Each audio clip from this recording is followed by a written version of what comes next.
अस्सलाम वालेकुम नाजरीन, लॉ एंड लायर्स में मैं हूं चौधरी जावेद और आप देख रहे हैं जिगजैग न्यूज़।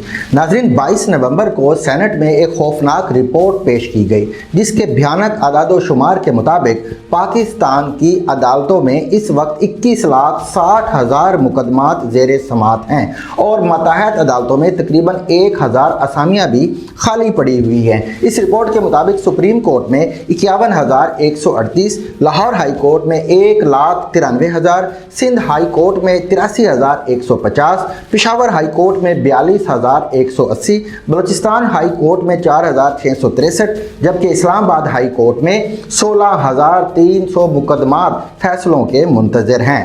आला अदलियों में ज़ेर इल्तवा केसेस को अगर जमा किया जाए तो कोई 3,40,000 या 50,000 केसेस बनते हैं और ये कोई इतनी बड़ी तादाद नहीं है।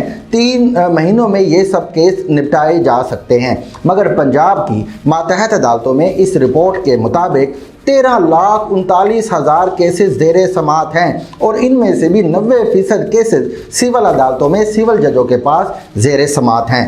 पंजाब में ये 13 लाख मुकदमात सुनने के लिए सिर्फ 600 के करीब सिविल जजेस मौजूद हैं।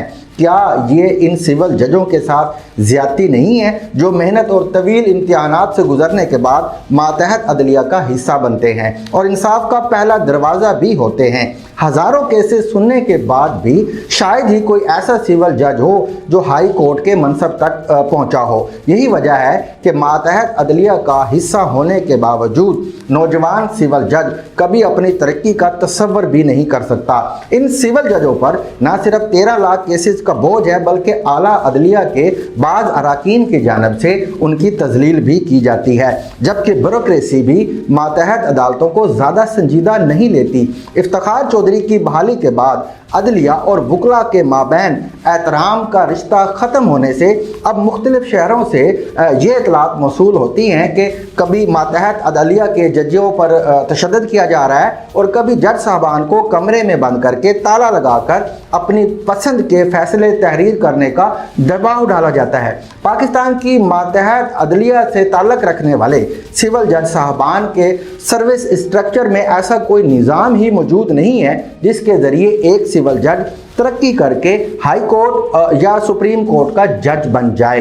21.5 लाख ज़ेर इल्तवा मुकदमात की भयानक तादाद देखते हुए नए चीफ जस्टिस जनाब उमर अता बंदियाल का सबसे पहला चैलेंज इन मुकदमात को निपटाना होगा, जबकि आला अदलिया में जजों की तकर्री के मामला तय करना उनके लिए दूसरा चैलेंज होगा, क्योंकि अदलिया पाकिस्तान में अपनी नौइयत का वो वाहिद इदारा है जहां पर आला अदलिया में जजेस की तकर्री के लिए ना तो कोई इम्तिहान होता है और ना ही इसका कोई ज़ाब्ता कार मुतय्यन है। इसके बरअक्स पाकिस्तान सिविल सर्विस में अगर कोई शख्स ग्रेड 17 में मुलाजमत इख्तियार करता है तो इसके बाद नित नए कोर्सेज के ज़रिए उसकी शख्सियत और नफ्सियात में ऐसी तब्दीलियाँ लाई जाती हैं जो उसके फ़राइज़ की अंजाम दही में मददगार साबित होती हैं। यहाँ तरक्की का मयार इतना कड़ा होता है कि सैकड़ों अफसरान में से चंद एक ही ग्रेड 22 तक पहुंचने में कामयाब होते हैं और इसके बाद भी इनकी तरबियत का सिलसिला जारी और सारी रहता है। पाक फौज में भी बतौर कप्तान सर्विस शुरू करने वाला अफसर हर दर्जे की तरक्की के लिए कई कोर्सेज करता है। वार कोर्स, स्टाफ कॉलेज कोर्स और बैरून मुल्क तालीम के कड़े मराहिल से गुजर कर अगले दर्जे में तरक्की पाता है। लेकिन हमारी अदलिया का बावा आदम ही निराला है। कोई भी वकील जिसकी उम्र 45 साल को पहुंच जाए और वो वकालत में 10-15 साल भी गुजार ले तो वो आला अदलिया का जज बनने का अहल करार पाता है। इस अमल के ज़रिए सिर्फ मखसूस चैम्बर्स ही को नवाजा जाता है, जबकि मातहत अदलिया को नज़रअंदाज कर दिया जाता है। उनको भी ये मौका मिलना चाहिए कि वो भी आला अदलिया तक तरक्की कर सकें। हमारे नामज़द चीफ जस्टिस जनाब उमर अता बंदियाल जो ख़ुद वकला तहरीक के दौरान इसका हिस्सा रहे, इन्हें ऐसे इक़दामात करने की ज़रूरत है जिससे ना सिर्फ अदलिया की ताकत बहाल हो बल्कि उसकी इज़्ज़त भी महफूज हो और वकला साहबान को भी डिसिप्लिन का पाबंद बनाने के लिए कोई SOPs बनाने चाहिए। इस सिलसिले में बेंच और बार को एक पेज पर आना होगा और सीनियर वकला को अपना किरदार भी अदा करना होगा, वरना कहीं ऐसा ना हो कि इंसाफ का ये पहला दरवाज़ा یعنی سول جج کہیں اپنے ہی بوجھ تلے نہ دب جائے۔